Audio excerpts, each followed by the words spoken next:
আমি তো রাজনৈতিক কর্মী, আমি তো রাজনৈতিক দলের সব নেতা কর্মীকে অলমোস্ট চিনি কারা এমপি মন্ত্রী হবে। এখনো বাংলাদেশে 100 জন এমপি হওয়ার মতো পুরুষ মানুষ নাই, এখনো নাই। কি করা দরকার কনক্লুড করতেছি আর কি। দুইটা জিনিস করণীয় হইতে পারে। আমি ব্যক্তিগতভাবে এক কক্ষের সংসদ চাই। আমি ব্যক্তিগতভাবে মনে করি, আমি যে পার্লামেন্টারি হিস্ট্রি পড়েছি গত 53 বছরে, বাংলাদেশের পার্লামেন্ট এখনো, আপা বারবার বলছে না যে আইন প্রণয়ন করবে এমপি, বাংলাদেশের পার্লামেন্ট 50 জন এমপি তৈরি করতে পারে নাই গত 53 বছরে, এখনো তৈরি করতে পারে নাই। আপনি এখনো তালিকা করতে পারবেন না যে গত 53 বছরের পার্লামেন্টে 50 জন এমপির নাম আপনি লিখবেন who really understood what is legislation, who really understood how to debate budget in the parliament. এখনো হয় নাই। তো সেই পার্লামেন্টে, আমি তো রাজনৈতিক কর্মী, আমি তো রাজনৈতিক দলের সব নেতা কর্মীকে অলমোস্ট চিনি কারা এমপি মন্ত্রী হবে। এখনো বাংলাদেশে 100 জন এমপি হওয়ার মতো পুরুষ মানুষ নাই, এখনো নাই, যারা আগামী দিনে নমিনেশন পাবে এবং এমপি হবে। তাহলে পারসেপশনটা কি? পার্লামেন্ট জনগণের কাছে পারসেপশনটা হচ্ছে সে একটা বড় আকারের ইউনিয়ন পরিষদ। গ্রামের মানুষ আসলে পার্লামেন্ট জিনিসটাকে কি বোঝে? যে আমার মেম্বার হইল আমারে চাইল দেয়, আমার ইউনিয়ন পরিষদের চেয়ারম্যান হইল আমার মেয়েকে উপবৃত্তির টাকা দেয়, আমার উপজেলা চেয়ারম্যান হইল 5 কিলোমিটারের রাস্তা করে দিতে পারে, আর আমার সংসদ সদস্য হইল সে আমার এই রাস্তাটারে বড় কইরা 4 লেন করে দিবে, আর আমার প্রধানমন্ত্রী হইল পদ্মা সেতু করে দিবে। এই হইল আমার গ্রামীণ জনগণের perception of MPs.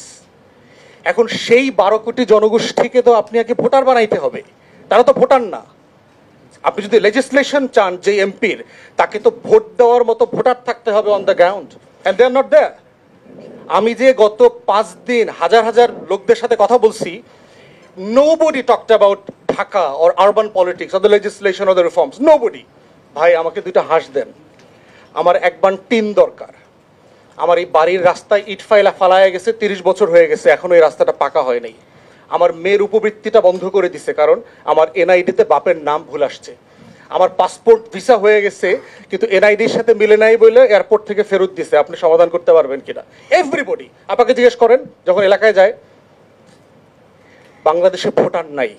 Once you understand and accept the reality, তখন আপনি রিয়েল ইস্যুসগুলো অ্যাড্রেস করতে পারবেন। আপনি যদি একটু আপনাদের পার্টির তরফ থেকে এই প্রস্তাবটা কি হবে সেটা একটু বলেন, এক মিনিটে একটু শেষ করতে হবে। আমরা পার্টি পজিশন থেকে বলেছি যে একটা চেম্বার চাই, সংরক্ষিত আসনটাকে 50 থেকে আমরা 100 করার প্রস্তাব দিয়েছি, শুধু মেয়েদের জন্য না।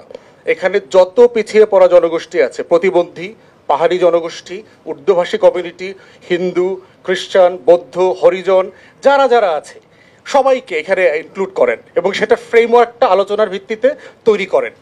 When it comes to female representation, যেহেতু অন্য কমিউনিটিকে আমরা এখনো প্রপারলি রিপ্রেজেন্টেশনের সুযোগ দেই নাই, শুধু নারীদের নির্বাচনের আলোচনাটা আসছে।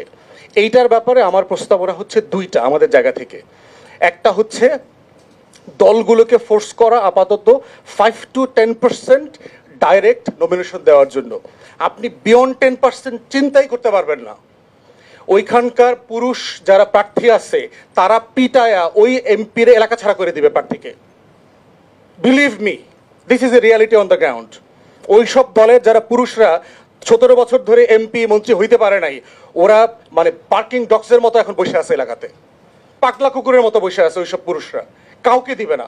একই দলের আরেক প্রার্থীকে মাইরা ফেলবে, এরকম প্ল্যান তারা করতেছে। আমি নিজে এলাকায় দেখে আসছি, মাইরা ফেলবে সিম্পলি। সেখানে আপনি একটা মহিলা এমপি দিবেন, ওই এলাকা থেকে তুরির মতো উড়াই দিবে। তো আমাদের একটা প্র্যাগম্যাটিক প্রস্তাবনা হচ্ছে ন্যূনতম ধরেন আমরা 100 আসন থেকে যদি 50 জনকে মেয়েদেরকে দেই, 10% অ্যাটলিস্ট যেন ডাইরেক্ট ইলেকশনে আসে পার্টিগুলোকে, সেটার জন্য চেষ্টা করা।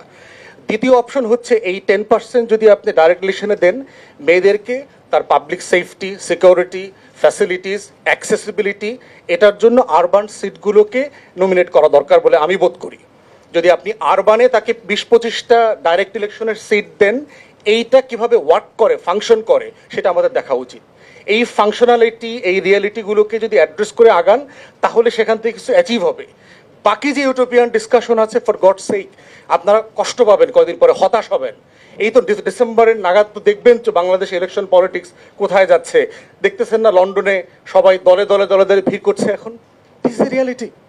এরপরে কে পিটাইতে পারবে, কার গুন্ডা আছে। ইলেকশনের ভোটের রেজাল্টের দিন জানেন কি হয়? 200-500 লোক নিয়ে সেন্টার ঘেরাও করে রাখা লাগে, তারপরে কাস্তি আমদানি ঘেরাও করে রাখা লাগে। Returning officer result ballot guinea দিতে হবে। তো দলগুলো মনে করে এটা তো মেয়ের পক্ষে সম্ভব না। দলগুলো তাই রিয়েলি মনে করে তো পুরুষ মানুষ লাগবে, গুন্ডা লাগবে।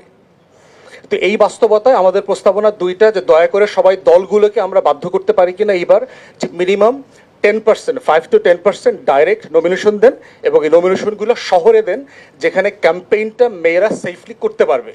আমার গ্রামে, আমি আমার এলাকায় দেখেছি পুলিশ কল করলে নদী পার হয়ে যেতে 6 থেকে 8 ঘন্টা লাগবে, এমন এলাকাও আছে। মারামারি হলে আপনাকে সেফটি কিভাবে